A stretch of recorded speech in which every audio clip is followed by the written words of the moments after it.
Autosport International 2025, another busy show, and it's always the start of the motor racing year, and I'm delighted to catch up with somebody with a huge smile on his face, Daryl DeLeon. Daryl, Happy New Year first of all. Did you have a good one? Yeah, I had a good one, spent some time with family. Happy New Year to yourself, and I hope you had a good Christmas. But yeah, I'm very excited for this year, and I can't wait to get in the car. I'm not surprised because you've already announced that you're joining BMW WSR. What a great opportunity for you, Daryl. Yeah, I'm really over the moon to sign with BMW, to be involved with a team with such history and knowledge. I think it will go a long way with me as well, developing as a driver. I just can't wait to get started with them. Yeah, you had a cracking season last year, and I remember at the beginning of the season, in fact I remember media day, and when we spoke and you sort of saying, I'm really looking forward to it, but you were slightly nervous, and then you really hit the headlines at the beginning of the season because you had some cracking drives. What a great way to announce yourself to the British Touring Car Championship. Yeah, it's been pretty good so far. I've had some tough times and tough battles, and also I've had some good drives as well. But to be now with BMW and WSR, to be back to rear wheel drive, I sort of got quite a bit of rear wheel drive experience as well with the Radicals and the Porsche. I honestly can't wait to get back into that sort of car environment, and I just can't wait for the season. What was it actually like when you found yourself on the grid for that first meeting up at Donington, going into such a big championship with such a high profile? Yeah, it's going for the start of this year? No, last year. Yeah, when last year's championship. Last year, sorry. Yeah, it was good. I think it was quite a difficult weekend because it was really rainy on the Sunday, so everyone was confused with what was going to happen. I'd come off the back of a really good qualifying, coming 9th with no testing. I was really happy with the qualifying result being P9, and then to go into the races, I wasn't really sort of expecting too much. I wanted to see, everyone can have one lap pace, but I wanted to know what my race pace was like.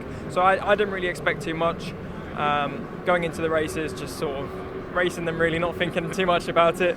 And then I think I scored a few decent points in the first round. So yeah, really happy, and it was a good way to start the season, I think. I remember talking to you at that round and saying, wow, well done, you've arrived, you've announced yourself. And there was that look on your face which is almost like, how did that happen? Did it feel a little bit like that at first?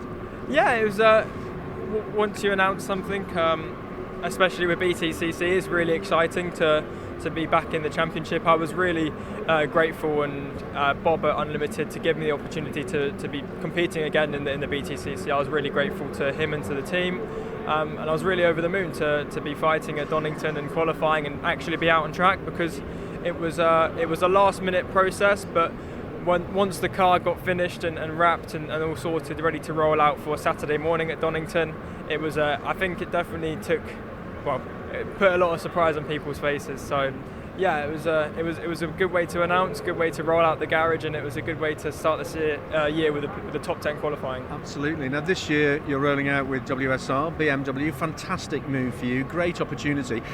When, I don't know if you can tell me, but when during last year did that sort of start to germ as an idea? It was sort of after Silverstone, we were sort of considering, who done a good job and things like that. As drivers do, they look at other teams and talk to other teams. But this happened sort of at the last round at Brands Hatch. I actually bumped into Dick Bennett in the toilets before qualifying. So all the best deals are done, obviously. Yeah, so it was a quick one because I think I was running late for qualifying. But it was actually really good to see him and to sort of have a first talk. But then from that point onwards, it was sort of visiting the factory workshop and talking with the team and seeing about how we can get something across the line. So it's a two-way process. You have your expectations of what Dick and WSR will do for you. When you're sat across the table with somebody like Dick Bennett, he's got an expectation of you as well. I mean, that must be a really interesting conversation. Yeah, it was an interesting conversation. I mean, when we were speaking at the table, I was, to be honest, quite nervous because someone like Dick Bennett and their history working with drivers such like the list that goes on, Ayrton Senna, Mika Hakkinen.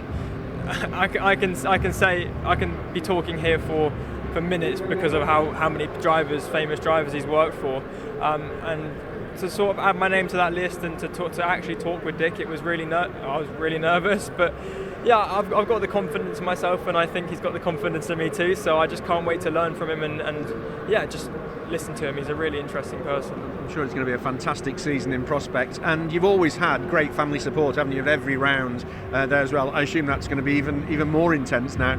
Yeah, my family always support me as much as they can, and I'm really grateful for it. I mean, my dad's an engineer as well, so he helps with the car as well. My mum, she does yoga, so she helps with my fitness and my nutrition. So it all sort of works, really. I've all got sort of a team behind me, but it's nice to have that support, and it's sort of relaxing at the weekends as well, because there's a family element to it rather than a job, even though it is a job, really.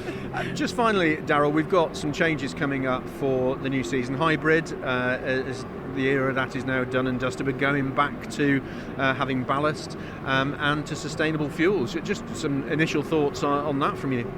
Yeah, I think to be honest, whenever I'm behind the wheel, I just love racing, so I don't really think too much about that. But the hybrid was good to use. It made the racing interesting. But the way the championship's going with a sustainable fuel and like you said, ballast, it's definitely a positive move. The sustainable fuel I used after Silverstone and after, and I honestly couldn't tell the difference in my car. There was no performance gain. It felt the same, and to introduce another sustainable element to the championship without affecting performance or anything like that, I think it's a massive positive.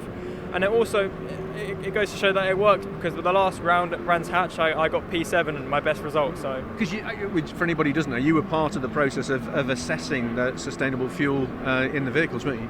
Yeah. So I was the only car to run it from Silverstone. So, and yeah, like I said, the performance was really similar. I couldn't notice anything. So, yeah, to introduce another sustainable element, I think it's really good. Fantastic. I bet you can't wait for the season to start now. I'm as soon as it got announced, I really wanted to drive the car. I'm really excited for the year. I can't wait to get started with the team and learn from them. Yeah, absolutely. Daryl, fantastic. I'm so pleased for you. It's going to be a great year for you. Really good to catch up with you. Thank you so much. Have a good one.